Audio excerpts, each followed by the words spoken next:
आज रुद्रप्रयाग के दौरे पर रहेंगे मुख्यमंत्री पुष्कर सिंह धामी। अगस्त मुनि में शक्ति को सम्मान कार्यक्रम में होंगे शामिल। सीएम धामी रुद्रप्रयाग के लिए कर सकते हैं कई बड़ी घोषणाएं।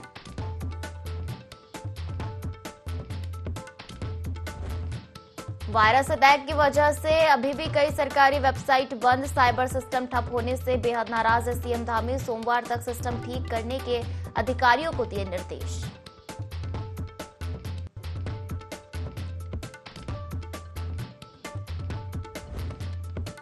निकाय चुनाव के लिए उत्तराखंड सरकार भी तैयार। प्रवर समिति की बैठक में दी गई जानकारी। 2011 की जनगणना के आधार पर होगा चुनाव।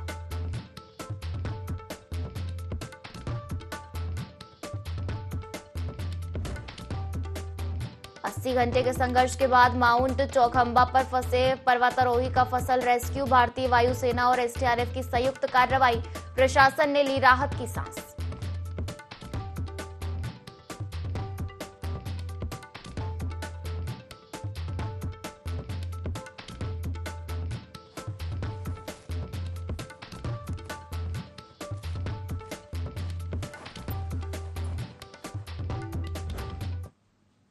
नमस्कार, बहुत स्वागत है आपका देवभूमि लाइव देख रहे हैं आप और मैं हूं आपके साथ पायल। बुलेटिन की शुरुआत करेंगे देहरादून से आ रही बड़ी खबर के साथ, जहां उत्तराखंड में अब जल्द ही निकाय चुनाव हो सकते हैं।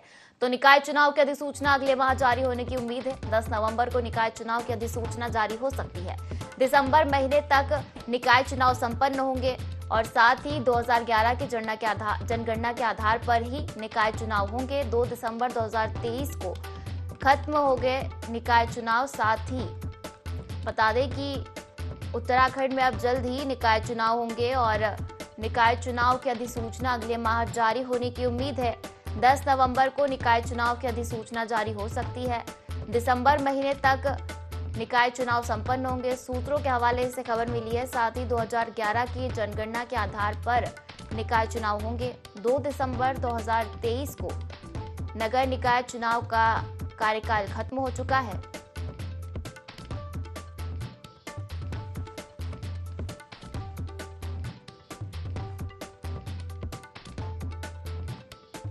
और चलिए इसी पर ज्यादा जानकारी लेंगे। हमारे साथ संवाददाता विनय सूद लाइव जुड़ गए हैं। विनय, निकाय चुनाव को लेकर अब तस्वीरें कुछ हद तक साफ होती नजर आ रही है। शनिवार को हुई नगर निकाय चुनाव में ओबीसी आरक्षण को लेकर प्रवर समिति की बैठक हुई, जिसमें हालांकि ओबीसी आरक्षण को लेकर तो कोई हल नहीं निकला, लेकिन अब दिसंबर तक निकाय चुनाव होने की उम्मीद जताई जा रही है।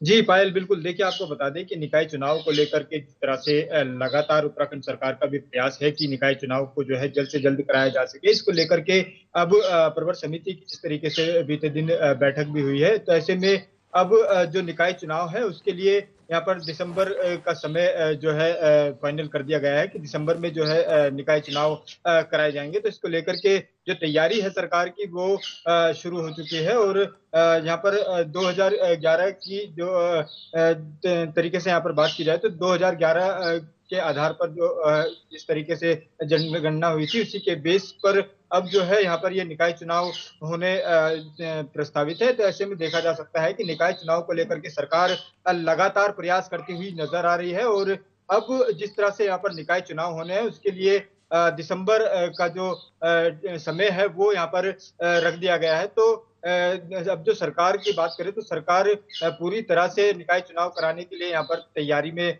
लग चुकी है। साथ ही साथ यहाँ पर भाजपा और कांग्रेस की बात की जाए तो भाजपा कांग्रेस के जो यहाँ पर नेता हैं, जो बीजेपी अध्यक्ष की बात करें या फिर कांग्रेस की बात करें, तो दोनों ही जो है पार्टियां अब यहाँ पर पूरी तरह से निकाय चुनाव में लगने वाली है। और निकाय चुनाव में अपनी अपनी जीत का जिस तरीके से यहाँ पर दावा दोनों ही पार्टियां कर रही हैं, तो वो काफी अहम भी जो है इस दौरान माना जा रहा है। जब बिल्कुल बना और देखा जाए तो 2018 में भी 2011 के आधार पर ही, जनगणना के आधार पर ही चुनाव कराए गए थे और एक बार फिर से जो है निकाय चुनाव 2011 की जनगणना के आधार पर ही कराए जा रहे हैं। जी बिल्कुल। देखिए, आपको बता दें पायल कि जनगणना के आधार पर जिस तरीके से 2011 में जो निकाय चुनाव हुए, उसके बाद में फिर 18 में जिस तरीके से निकाय चुनाव की यहाँ पर बात की जाए तो निकाय चुनाव हुए हैं। अब यहाँ पर जिस तरह से देखा जा सकता है कि जो अब निकाय चुनाव होने हैं, वो भी अब 2011 के आधार पर, जनगणना के आधार पर ही जो है यहाँ पर निकाय चुनाव जो है होने हैं वो प्रस्तावित है। क्योंकि बीते दिन जिस तरीके से यहाँ पर बैठक हुई है, शहरी विकास मंत्री ने जिस तरह से बैठक ली है प्रेमचंद अग्रवाल ने, तो उसमें स्थिति क्लियर हो गई है कि दिसंबर माह में जो है निकाय चुनाव होने हैं, और उसके लिए जो तैयारियां हैं वो यहाँ पर अब जोरों से शुरू हो चुकी है। जी जो बिल्कुल विनय, तो दिसंबर में निकाय चुनाव कराने की उम्मीद जताई जा रही है और नवंबर में अधिसूचना भी जारी हो सकती है। फिलहाल शुक्रिया हमसे जुड़ने के लिए और जानकारी साझा करने के लिए। चलिए आगे बढ़ेंगे और मुख्यमंत्री पुष्कर सिंह धामी ने मुख्यमंत्री आवास में स्टेट डाटा सेंटर में आए मालवेयर और अस्थायी रूप से बंद की गई ऑनलाइन सेवाओं के संबंध में स्टेट डाटा सेंटर, स्वान, एनआईसी और आईटीडीएस से संबंधित सभी अधिकारियों, विशेषज्ञों, पुलिस विभाग और शासन के उच्च अधिकारियों के साथ बैठक की। इस दौरान मुख्यमंत्री ने अधिकारियों को स्टेट डाटा सेंटर के स्कैनिंग जल्द पूरा कर जनहित से जुड़े विभागों की साइट को प्राथमिकता से दोबारा शुरू किए जाने के निर्देश दिए हैं। उन्होंने यह सुनिश्चित किया कि सोमवार तक सभी साइट्स का संचालन शुरू हो जाए।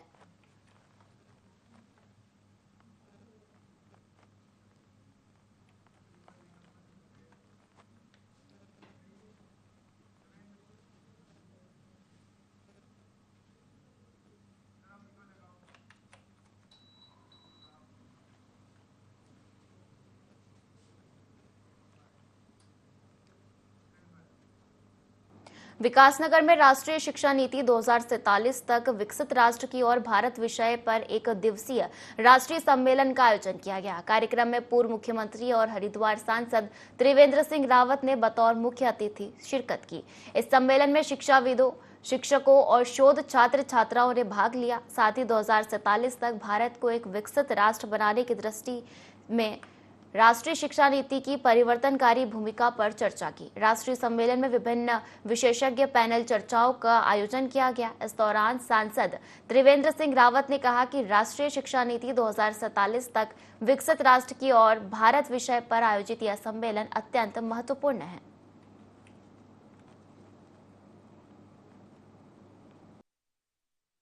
मेरे सामने एक जो बच्चा रिसर्च कर रहा है, उसने भी अपनी बात यहाँ पर रखी है। मैं सोचता हूँ कि जो नई शिक्षा नीति भारत सरकार लाई है, प्रधानमंत्री मोदी जी ने जिस पर काफ़ी फोकस किया था, वो भारत को स्वावलंबी बनाने के लिए और शिक्षा को बहुआयामी और समग्रता में विचार करने की ओर ये शिक्षा नीति ले जाएगी। तो अब अर्थशास्त्री कहने लगे हैं कि भारत 27-28 तक ये $5 ट्रिलियन की अर्थव्यवस्था अर्जित कर लेगा। संभागीय परिवहन विभाग ने मसूरी के विभिन्न क्षेत्रों में रेंटल बाइक, स्कूटी कार्यालय पर जाकर दस्तावेज खंगाले। इस दौरान कई अनियमितताएं पाई जाने पर उनकी रिपोर्ट बनाकर उच्च अधिकारियों के सामने पेश की जाएगी। परिवहन कर अधिकारी अनुराधा पंत ने लंढौर बाजार, पिक्चर पैलेस, लाइब्रेरी क्षेत्र में सघन चेकिंग अभियान चलाया। इस दौरान रेंटल स्कूटी बाइक संचालकों में हड़कंप मच गया। परिवहन कर अधिकारी ने दस्तावेजों को देखा और पार्किंग के बारे में भी जानकारी दी।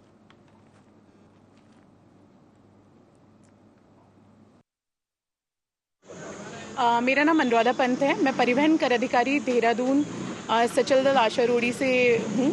आज मसूरी में जो रेंटल बाइक हम लेते हैं घूमने के लिए, जो भी हमारे टूरिस्ट आते हैं, तो उनकी जो शॉप्स हैं जहाँ पे आप देख रहे होंगे, इनकी हर एक दुकान पे जाके इनके पंजीकरण, लाइसेंस, कितनी गाड़ियाँ लाइसेंस में पंजीकृत हैं, इसके अलावा इन्होंने क्या व्यवस्थाएं रखी हैं, क्या इन्होंने रजिस्टर और अपने अभिलेखों का संरक्षण अच्छे से किया है या नहीं किया है।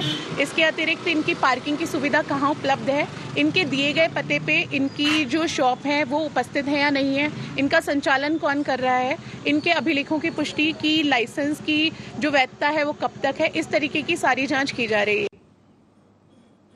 नवरात्रों के दिनों में सभी जगहों पर रामलीलाओं की धूम है। हरिद्वार के जिला जेल में भी रामलीला चल रही है। इस रामलीला की खासियत यह है कि इसमें किरदार निभाने वाले कलाकार कैदी ही हैं और इनमें अन्य धर्म के कैदी भी आगे बढ़कर भूमिका निभा रहे हैं और रामलीला के लिए यह 1 माह पहले से प्रैक्टिस करना शुरू कर देते हैं और उनकी मेहनत का परिणाम रामलीला मंचन में देखने को मिलता है। और जेल के बंदी पूरी श्रद्धा के साथ रामलीला को देखते हैं। रामलीला की वजह से जिला कारागार का नजारा भगवान राम की आस्था में डूबा हुआ दिखाई दे रहा है। जेल अधीक्षक के मुताबिक सभी बंदी पूरे उत्साह से बढ़ चढ़कर रामलीला का मंचन करते हैं।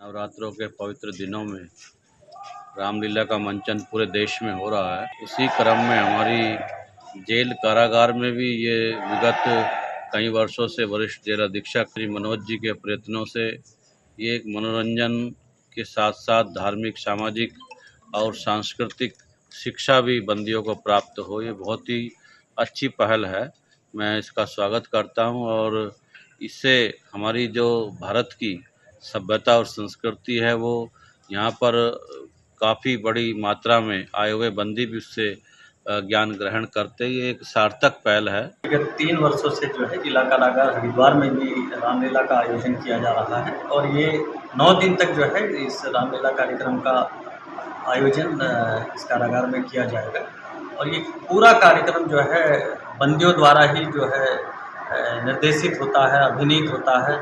पूरी तैयारी कार्यक्रम की मंच से लेके अन्य जितनी भी मेकअप है ये सारा जो है ये हमारे बंदीगण ही करते हैं। बहुत लगन से, बहुत मेहनत से जो है वो इस कार्यक्रम की तैयारी करते हैं। निश्चित रूप से ऐसे कार्यक्रम उनके जीवन में बदलाव लाते हैं, हमारे कारागार में भी एक सकारात्मक माहौल पैदा करते हैं।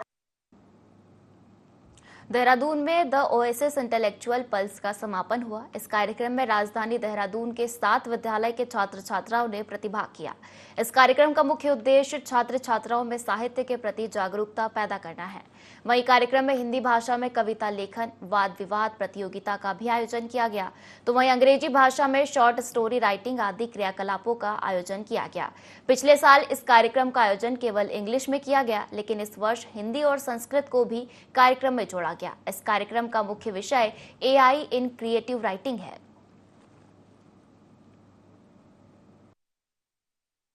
ये एक लिटरेरी फेस्टिवल है। इसमें 3 भाषाओं में हमारे विभिन्न प्रतियोगिताओं का आयोजन हुआ था, जिसमें अंग्रेजी, हिंदी और संस्कृत थी। संस्कृत में हिंदी श्लोक वाचन प्रतियोगिता का आयोजन हुआ था। हिंदी में कविता लेखन, कविता वाचन और वाद विवाद प्रतियोगिता का आयोजन हुआ था। और इंग्लिश में इंग्लिश डिबेट थी, English poetry writing, poetry recitation, short story writing events का आयोजन किया गया था। ये बच्चों में साहित्य के प्रति रुचि जगाने के उपलक्ष्य में ये फेस्टिवल का आयोजन होता है। ये इसका दूसरा साल है। पिछले साल से हमने इसको करना शुरू किया था। पिछले साल ये सिर्फ अंग्रेजी में था। This year we have started doing it in English, Hindi and Sanskrit. इसमें पूरे देहरादून से 7 विद्यालयों ने प्रतिभाग किया था, जिसमें Doon school, Himjyoti, Doon international, Kasiga, Wynberg Allen कुछ प्रमुख स्कूल थे। प्रदेश में यूसीसी को लेकर लंबे समय से सियासत हो रही है। प्रदेश में यूसीसी कब लागू होगा अभी स्पष्ट नहीं है। यूसीसी को लेकर मदरसा बोर्ड के अध्यक्ष मुफ्ती शम्मुन कासमी का कहना है कि समान नागरिक संहिता प्रदेश में लागू होना बहुत जरूरी है। यूसीसी सभी धर्मों के हित में है। खास तौर पर उन्होंने मुस्लिम वर्ग के लिए कहा कि इसमें मुस्लिम वर्ग को किसी भी तरह का कोई नुकसान नहीं है, क्योंकि नियम कायदे जो बने हैं वह सभी धर्मों के हित में बनाए जा रहे हैं। साथ ही कासमी ने कहा कि किसी भी समाज या धर्मों में जो कुप्रथाएं हैं निश्चित रूप से वह हटनी चाहिए। मुस्लिम धर्म में 3 तलाक या 1 से अधिक शादियां जैसी कुप्रथाओं को हटाना बहुत जरूरी था।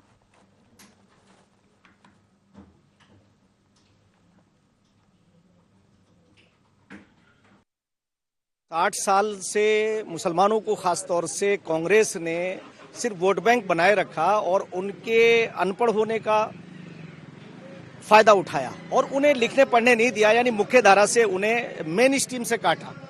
उनका उद्देश्य यही था कि ताकि मुसलमान इस लायक न रहें कि वो अपने अच्छे और बुरे को पहचानें। मैं आज ये कह सकता हूं कि यूसीसी किसी भी धर्म के खिलाफ नहीं है और इस्लाम के भी नहीं है। यूसीसी का एक भी कानून किसी भी धर्म से नहीं टकराता है, इस्लाम से भी नहीं टकराता है। और मुसलमानों को इसका कोई नुकसान नहीं है। मैं ये बात कह सकता हूं कि कुप्रथाओं पर अंकुश लगेगा, महिलाओं को सम्मान मिलेगा, बराबरी मिलेगी। यूसीसी से कोई नुकसान किसी भी समुदाय का नहीं हो। चंपावत जिले का प्रमुख पर्यटन का केंद्र लोहाघाट की प्रसिद्ध कोली झील को एक बार फिर पर्यटकों के लिए खोल दिया गया है, जिस कारण एक बार फिर से झील में पर्यटकों की आमद होने लगी है। सिंचाई विभाग के द्वारा मानसून काल को देखते हुए सुरक्षा के दृष्टिगत झील को 2 महीने के लिए बंद कर दिया गया था, जिसे पर्यटकों के लिए खोल दिया गया है। वहीं झील खुलने से नौका संचालकों के चेहरे की रौनक लौट आई है। नौका संचालकों ने बताया कि सिंचाई विभाग के द्वारा झील को एक बार फिर से खोल दिया गया है, जिस कारण पिछले 2 महीने से उनका बंद पड़ा रोजगार एक बार फिर से शुरू हो गया। उन्होंने बताया कि पहले दिन पर्यटक कम संख्या में पहुंचे, लेकिन अब झील खुलने की जानकारी होने पर बड़ी संख्या में पर्यटक नौकायान के लिए झील पहुंचेंगे।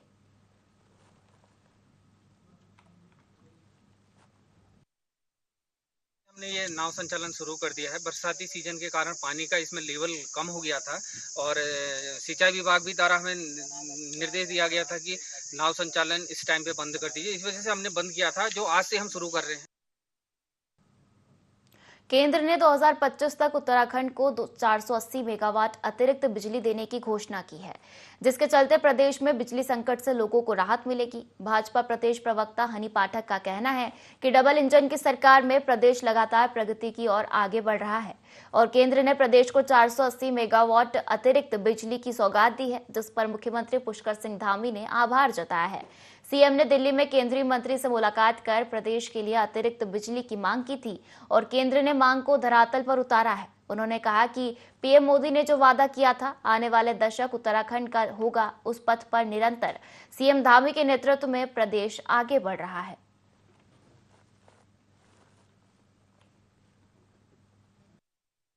देखिए, हम शुरू से कहते चले आ रहे हैं कि डबल इंजन की सरकार हमारी प्रगति की दिशा में लगातार आगे बढ़ रही है। उसी क्रम में जो अभी हमें केंद्र ने इतनी बड़ी सौगात दी कि 400 मेगावाट अतिरिक्त बिजली दी है।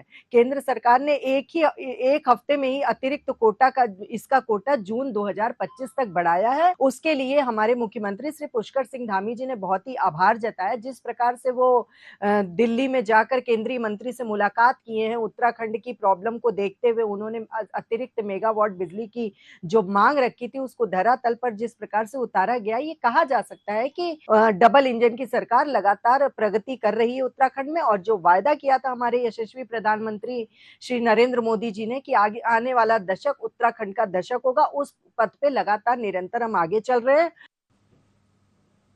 राष्ट्रीय ग्रामीण स्वास्थ्य मिशन और अनुसरण परिषद के उपाध्यक्ष सुरेश भट्ट ने बताया कि चिकित्सालय के अंदर टेक्नीशियन की कमी हो रही है, इसको जल्द ही दूर किया जाएगा। मुख्यमंत्री के द्वारा जल्द ही टेक्नीशियन की भर्ती की जाएगी। मुख्यमंत्री पुष्कर सिंह धामी उत्तराखंड की जनता के लिए स्वास्थ्य को लेकर काफी चिंतित रहते हैं, समय समय पर बैठकें करते हैं और स्वास्थ्य व्यवस्थाएं पूरी तरह से चालू हो रही है और कहीं कहीं कोई दिक्कतें आती है तो उसको तत्काल ही पूर्ण किया जाता है। वहीं सुरेश भट्ट ने कहा कि सभी जनता को प्रधानमंत्री स्वास्थ्य योजना का लाभ मिल रहा है और लाखों लोग इस योजना से लाभान्वित हो रहे हैं। 5 लाख का इलाज मुफ्त सरकार के द्वारा दिया जाता है। यह जनता के लिए प्रधानमंत्री का तोहफा है और इसी का लाभ प्रत्येक समाज के लोग उठा रहे हैं।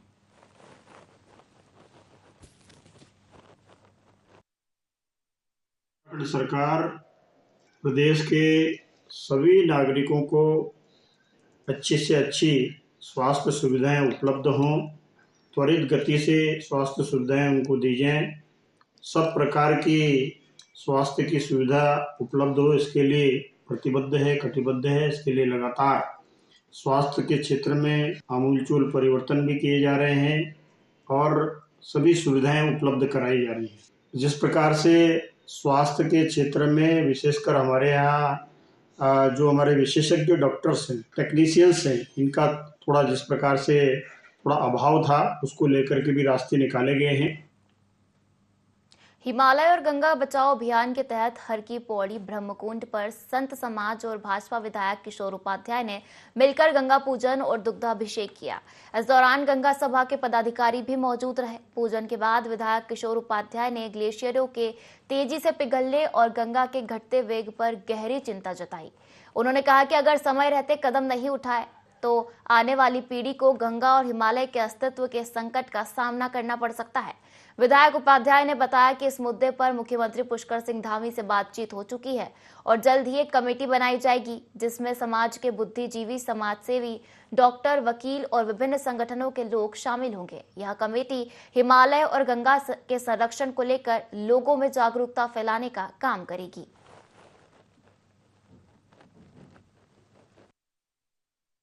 हिमालय पुत्र के रूप में हमारे माननीय विधायक किशोर उपाध्याय जी, परम पूज्य हमारे संतों के शिरोमणि परम पूज्य बाबा हठयोगी जी महाराज, आज तमाम सभी संतों को, सभी संगठनों को साथ में लेकर हिमालय बचाओ गंगा बचाओ को लेकर एक मुहिम यहाँ पर प्रारंभ की है। माँ हर की पेड़ी के सानिध्य में आज हम सब लोग ये संकल्प लेने आए हैं कि इस मुहिम को लेकर भारत के जन जन तक पहुँचाए। जिस उत्तराखंड सरकार और भारत सरकार दोनों को ही यहाँ समन्वय करके सभी संगठनों को साथ में लेकर ये सचेत करने आए हैं। गंगोत्री से गंगा सागर तक गंगा सर्वत्र पूजनीय है, लेकिन गंगोत्री से गंगा सागर तक गंगा के तट पर रहने वाला प्रत्येक सनातनी यह चाहता है कि मैं एक बार ब्रह्मकुंड हर की पौड़ी पर स्नान कर लूं। उसी प्रकार से यह जो लक्ष्य लिया है हिमालय बचाओ गंगा बचाओ और इसी से संतति बचेगी, तो यह लक्ष्य।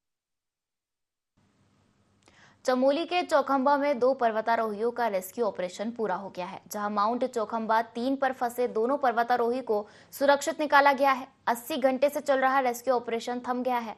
बता दें कि भारतीय वायुसेना, एसडीआरएफ, एनडीआरएफ, आर्मी और प्रशासन रेस्क्यू ऑपरेशन में जुटा था। आपदा प्रबंधन विभाग चमोली को इंडियन माउंटेनियरिंग फाउंडेशन के माध्यम से सूचना प्राप्त हुई कि जनपद अंतर्गत चौखंबा पर्वत में 6015 मीटर की ऊंचाई पर 2 पर्वतारोही फंस गए हैं, जिनको तुरंत हेलीकॉप्टर के माध्यम से रेस्क्यू किया जाना चाहिए।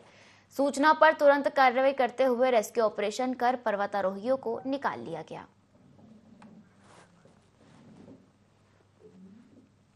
तो इस बुलेटिन में फिलहाल इतना ही। आप बने रहिए IND 24 के साथ। नमस्कार।